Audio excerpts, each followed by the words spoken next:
Hi, my name is Dr. Igor Tabrizian. I'm a qualified medical doctor with a background in integrative and preventative health.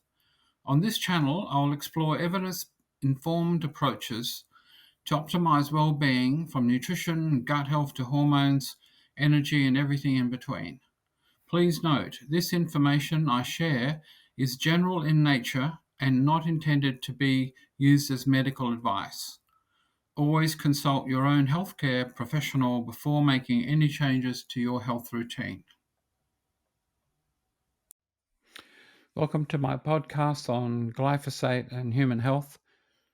I was inspired to do this because I saw a podcast recently from, I think, the Raise podcast group channel, and it had Dr. Zach Bush, an American doctor, who was talking about quite a few things, but specifically in one part, he was talking about the health issues that have cascaded since the use of glyphosate.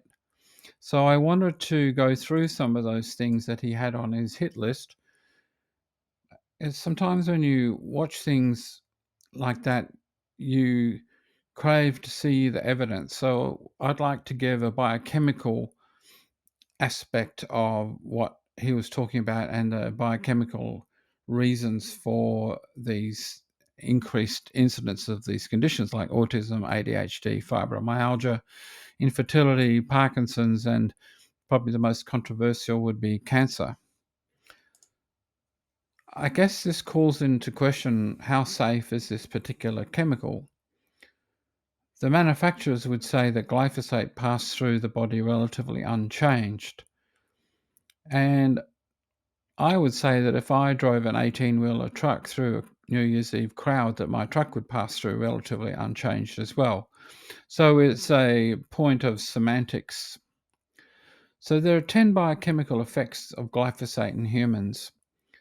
And as I go through Zach Bush's list, you're going to see the evidence that connects this list, the 10 biochemical effects, and his hit list of clinical symptoms, because this is basically a biochemical list, and his group is a clinical list. So the first thing to say is that a predominant factor in why glyphosate would influence human health is that it causes gut dysbiosis. And there's different ways you can get to that. One is you can simply have low levels of the protective bacteria that control things like inflammation, amino acid absorption, hormone regulation, this kind of things, like the estrobolome, for instance. Or you could have a coup, in fact, of smaller, less notable bacteria that become problematic. And I'll talk more about this, but the conversion from commensal, which is in the gut and everybody's favorite, to pathogen, which is enemy number one, has been something that we've noted over time. And it's more likely to happen if those smaller bacteria are unopposed by larger numbers. So the specific disease categories are things like gastrointestinal disease, inflammatory bowel disease, irritable bowel syndrome, celiac disease, this kind of thing. Just as a note there, the commonest two autoimmune disorders associated with glyphosate are celiac disease and Hashimoto's thyroiditis. The second one is the metabolic disorders, and Dr. Bush mentions these, in particular obesity, type 2 diabetes, metabolic syndrome, and non-alcoholic fatty liver disease. Then we have the autoimmune conditions, arthritis, like autoimmune arthritis, asthma, allergies, multiple sclerosis. Then neurological and mood disorders. When I was a student, the commonest mental health issue was depression, and now it's anxiety. There's been a big shift across. Then we have cardiovascular disease, liver disease, and the most controversial, I guess, on this list are the cancers. So the microbiome, the reason we've got 700 grams or pound and a half is that they are there to protect us. They're part of a system of defense that live on the inside of the body, but it's technically the outside. For instance, the gut microbiome will protect our brains from viral infections. And this probably explains why some people can be exposed to meningitis and not get the actual disease, and some people might be exposed to meningitis and wind up on a ventilator in ICU for months in a coma. We know that glyphosate at low exposures causes the gut bacteria to disappear. It basically decimates them and wipes them out. And this sets up a series of reactions that is very much like dominoes falling. And the first one is the microbiome. And then there's a cascade of things that follow that. And I'm going to explain what that is. So if we don't have a defense system, we are open to attack. And worst of all, organisms that used to be our friends become our enemies. I'll give you an example. E. coli is probably one of the commonest infections for urinary tract infections. And yet the majority of the E. coli in the gut are meant to be good guys. They're there to help us. They're like onboard caterers. They'll make neurotransmitter precursors like tyrosine and tryptophan. They'll make coenzyme Q10. They'll basically act as protectors. And why is it that these E. coli have turned against us? Probably the most notorious would be the E. coli 0104 H4. It is said that just 6 of these organisms could kill an adult. So they're bad E. coli, bad, naughty.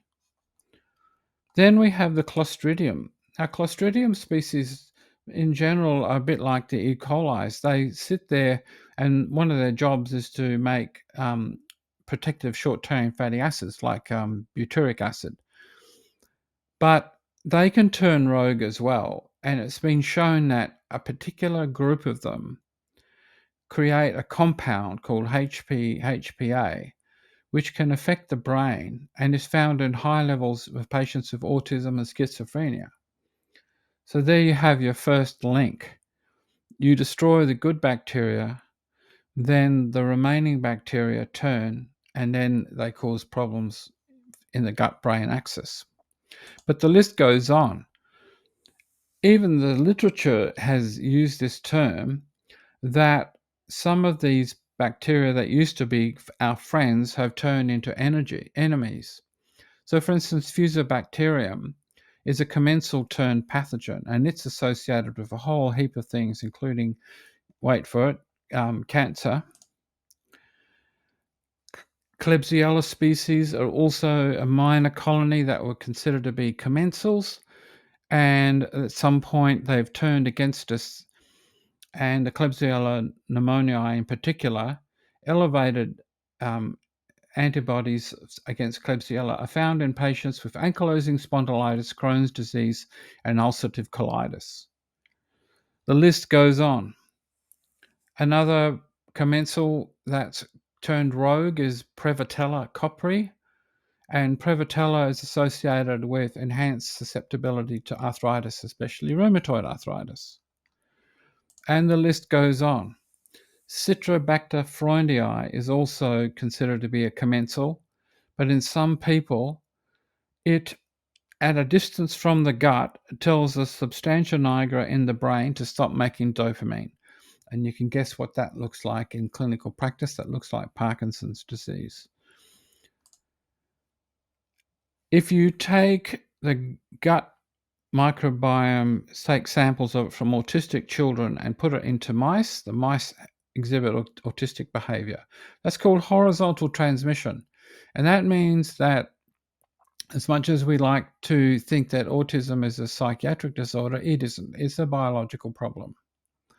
So the defenders we have, the majority ones, are in 2 groups. There's the bifidobacterium, and then there's the lactobacilli.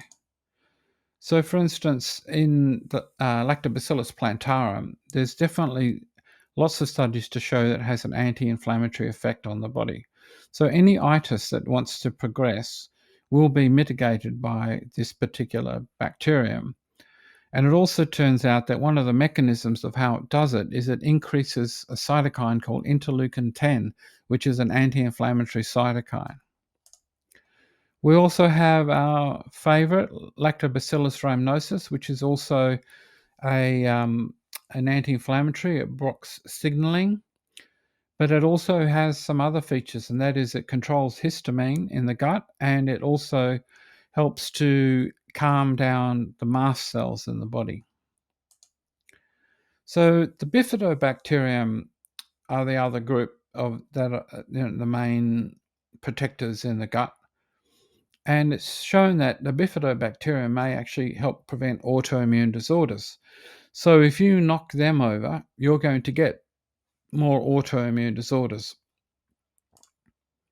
In fact, there's a model, I think it's about 11 years old now, called the autoimmune model of schizophrenia. And there have been some cases of schizophrenia induced by a bacterial infection called listeriosis. Then we're coming to things like fibromyalgia and pain. If you look at the opiate issues that we've had all over this globe, why are people needing these strong painkillers? Well, there's a theory that goes back to the 60s, I think 65, called the gate theory of pain by Melzack and Wall. And part of this mechanism was that you could shut off pain responses by altering the neurotransmitters. And one of those is glycine. So glycine is actually one of the things that closes the gate to stop the perception of pain.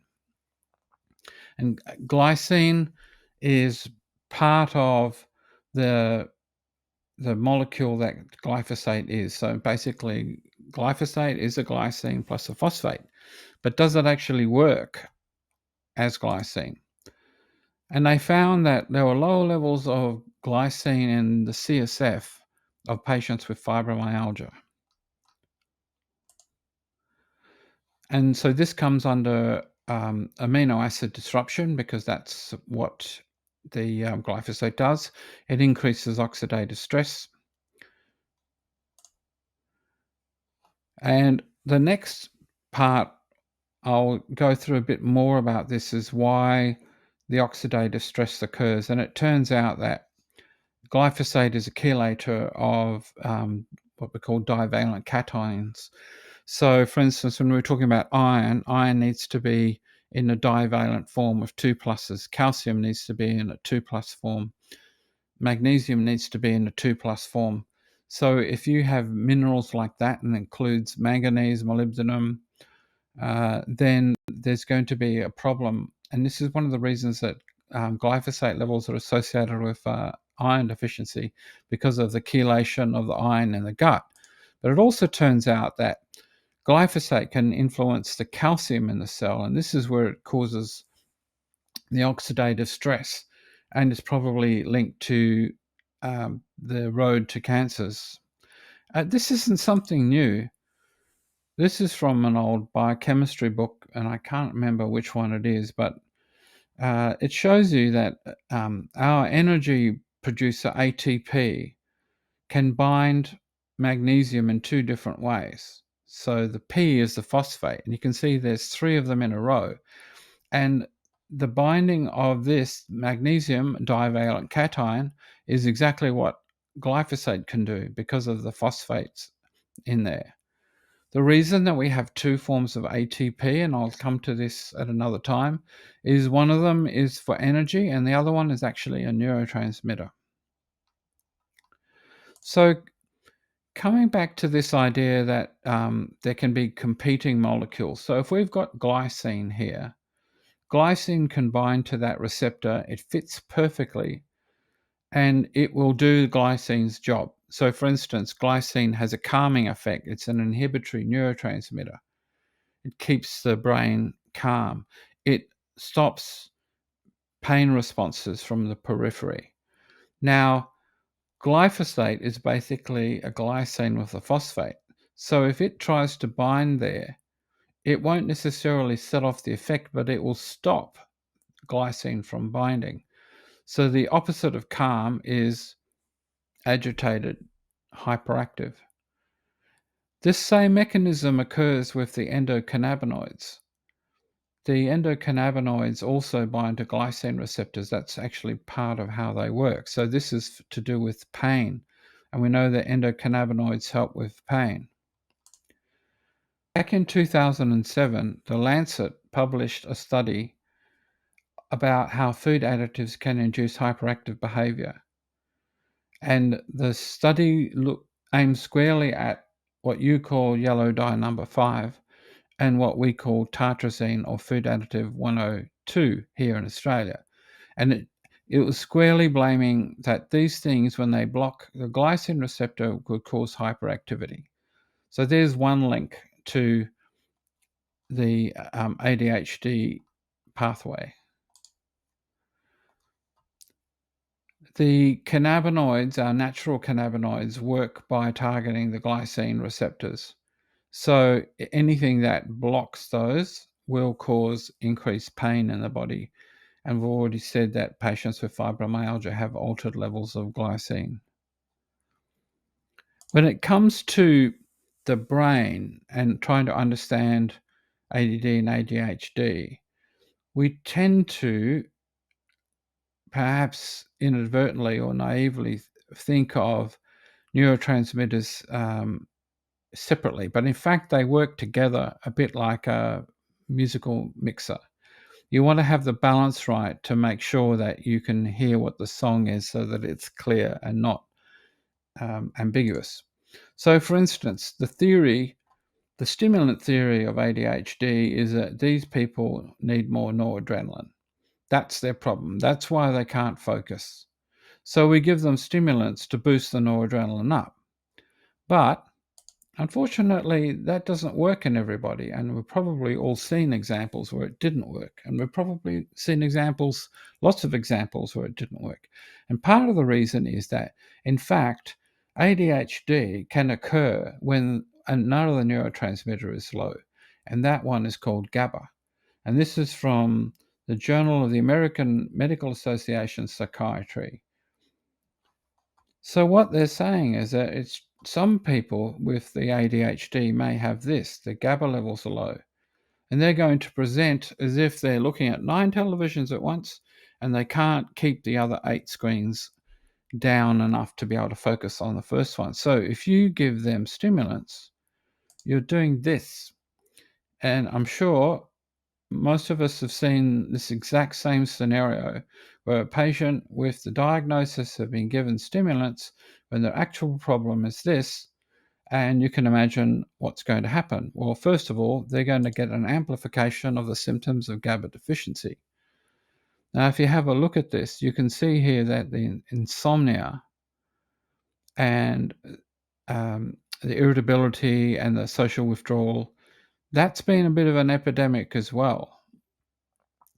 And the last thing on that list, you might be quite surprised, is inflammation. And this is where the neurotransmitters have dual roles. And there's actually evidence to show that GABA is the anti-inflammatory for autoimmune inflammation. So if you have celiac disease, rheumatoid arthritis, fibromyalgia, lupus, any of these things, they are often associated with comorbidities like anxiety. And so the corollary of that is anxiety a comorbidity of your autoimmune disorder, or are the two things due to the same problem? Then Dr. Bush mentioned this idea that the infertility, and he was right there at the coalface being an endocrinologist managing fertility clinics. And there's different reasons why this can happen, because obviously there's two sides to the story. So first of all, there's an endocrine disruption issue. So the endocrine glands are like members of a board. They're all having to sit there and listen to what the other people are saying, and tune in and know when it's their turn to speak. So we have the master gland, we have clocking cycles, and then we have different agendas for clocking cycles. There's quite a few, more than you might think. So, for instance, you've got the sleep-wake cycle. So if you're trying to figure out why there's an epidemic of insomnia, then one of the ways of understanding that is that there's an endocrine disruptor disconnecting the pineal and the adrenals, because normally the pineal should clock on at 10 o'clock, tells the adrenal, bugger off, I don't need you tonight, have a good rest, because the last thing you want to do is get burnout, isn't it? So the adrenal says, oh yeah, I understand, so I'm going to bed, see you tomorrow. So then the next day, the baton of consciousness is handed back to the adrenals. It runs with it during the day, hands the baton of consciousness back to the adrenal, pineal gland, and everything works really well. Meanwhile, the thyroid's having a bit of a chat and says, oh, I better make some hormone in the morning and maybe midday. And then you've got the pancreas listening out for the blood sugar going, hey guys, I think the blood sugar is getting a bit low, sends a email to the liver and says, hey, we're in the fasting state, nobody's eating. Can you release some of that glucose you got tied up in this back storeroom? So all this stuff is going on.